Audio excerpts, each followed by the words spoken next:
This is MF Doom. You may know him from his song Rap Snitches Knishes, Rap snitches, telling all their business, sit in the court and be their own star. or All Caps. So nasty that it's probably somewhat of a travesty having me. Then he told the people. You also may know him from his signature mask, but I bet a lot of you don't know much or any about his life, and it's definitely one hell of a story. So let's take a look. This is the tragic story of MF Doom. Girl and she wants me to duke her. I told her I'll come scoop her around 8. She said. Real quick, I just wanted to thank you all for 500 subscribers, it means so much. Now on the road to 1000, so if you enjoy my content and want to help out, then make sure to subscribe. Daniel Doom was born in London, England, July 13th, 1971, to a Trinidadian mother and a Zimbabwean father. He was only born in the UK by chance though, since his parents lived in the US, but visited London by chance and happened to have him there. He had a few younger siblings, including his brother and fellow rapper DJ Subroc. As a child, his family would move to Long Beach, New York. Doom said he had absolutely no recollection of his London life, but he would never actually gain citizenship to the US, always being a UK citizen his entire life. Daniel would start DJing during the summer after 3rd grade, and would quickly get the name Doom, since he would collect comic books as a kid, including the character Dr. Doom. Going under the name Zev Love X, Daniel would form the hip-hop group KMD in 1988 with his brother DJ Subroc and Rodan, with Rodan being replaced later on by Onyx the Birthzone Kid. An A&R representative would find out about the group and sign them onto Elektra Records, with their debut album coming in 1991 titled Mr. Hood. Only 2 years later though, tragedy would strike, as right before they were about to release their second album, DJ Subroc, the little brother of Daniel, would be struck by a car while crossing the Long Island Expressway, and would soon succumb to his injuries. Whilst grieving, Daniel would finish the album all by himself over the next few months.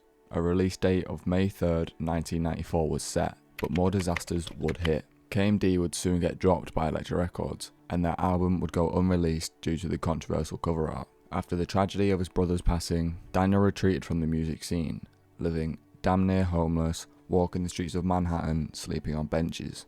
Doom would say during this time, he was recovering from his wounds and vowing revenge against the industry that so badly formed him.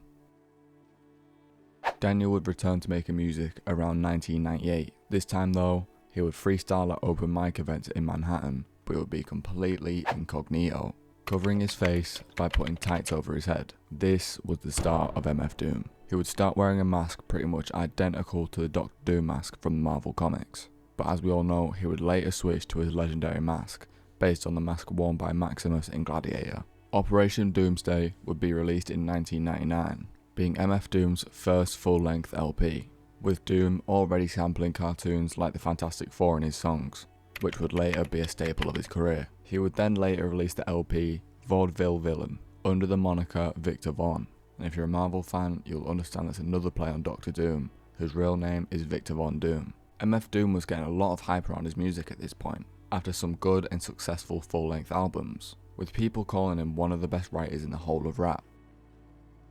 Doom would get his breakthrough in 2004, after teaming with the producer Madlib. They would create an absolute masterpiece of an album in Madvillainy, with the duo going under the name Madvillain, with the album including tracks like All Caps, So nasty that it's probably somewhat of a travesty having me. Then he told the people. and Meat Grinder.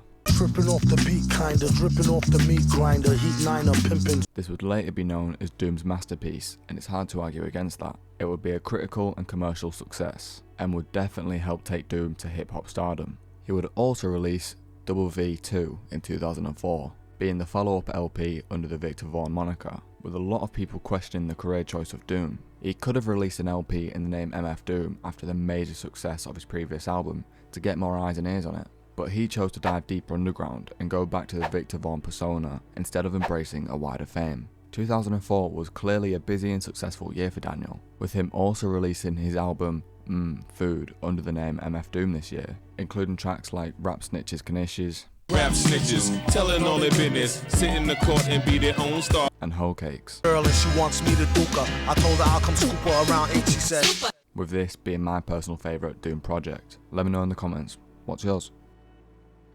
Over the next few years, Doom would ride the wave, releasing albums like The Mouse and the Mask with DJ Danger Mouse and Born Like This, with the latter being Daniel's first solo album to chart in the US, with Doom really standing out due to his unique flow and raspy voice. Doom would release the EP Gazillion Ear, which was just a compilation of remixes from his previous album, Born Like This. This would also coincide with Doom's first live performances outside of the US, with Daniel having multiple shows in London before the tour would finish. But at the end, he would get hit with some bad news. Daniel was refused re-entry into the United States due to never being officially a US citizen. So left with no other choice, Daniel and his family would move to the UK, settling in Leeds, East Yorkshire. This wouldn't stop him though, with Daniel consistently releasing music over the next few years, working with people like Damon Albarn, Beth Gibbons and Cujo Goody, with Doom obviously referring to his exile a few times in his songs.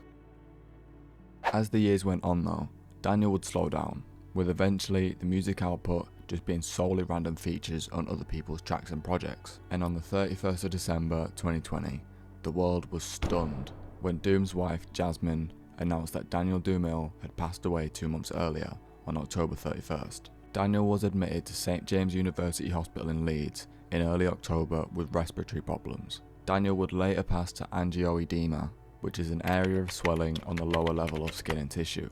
This was caused by an adverse reaction to his blood pressure medication, which he had recently been prescribed for his high blood pressure and his kidney disease. And to make it even worse, due to the rules of the obvious pandemic going around at that time, his wife Jasmine couldn't even visit him until the day of his passing.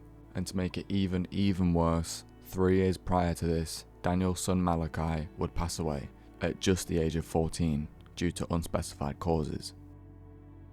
It's fair to say Daniel had an extremely tough life, but he pushed through, giving us all some of the most legendary music of the past 25 years. Daniel's work ethic can't be understated as well, with him releasing 6 solo albums and 9 collaborative albums, totaling in 15 albums in his music career. MF Doom is one of the most iconic names in the rap scene. Whether you're known for his mask, his flow, or his voice, everyone can agree that he left the rap scene a better place than when he found it. Thank you all for watching, it really does mean a lot. We're trying to get to 1,000 subscribers, so if you enjoyed the video, then please do think about helping out, and go hit the big red button below, it helps more than you think. And that's it for me this week, so I'll see you all again soon. Goodbye guys.